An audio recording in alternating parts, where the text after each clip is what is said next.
Welcome back. Let's explore the interrogative pronouns. These help us ask questions. So let's get started with the definition. Interrogative pronouns are used to ask about someone or something. And here's the list for you.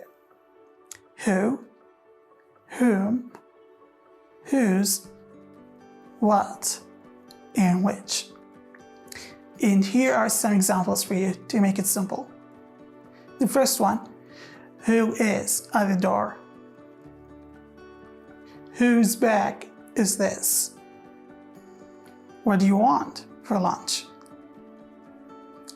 As you see, I used interrogative pronouns at the beginning of each example to ask about a specific thing.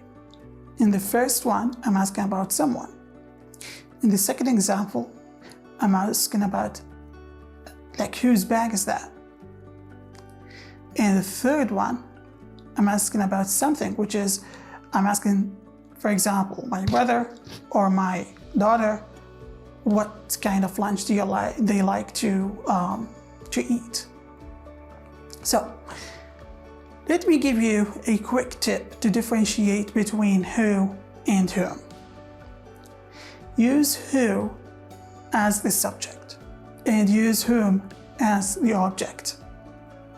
Always keep it in mind because the quick practice based on this tip. Alright, so here's the quick practice for you. The first one, blank made this cake. The second one, blank, are you calling? Okay, so take your time, think about them, and before answering these two blanks, think about the quick tip I gave you.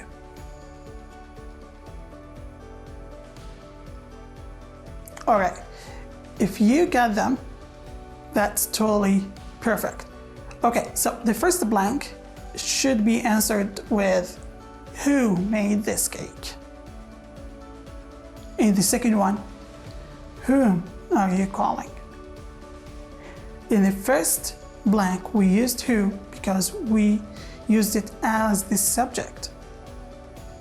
In the second one, we used whom as the object, like we asking about the object in the sentence.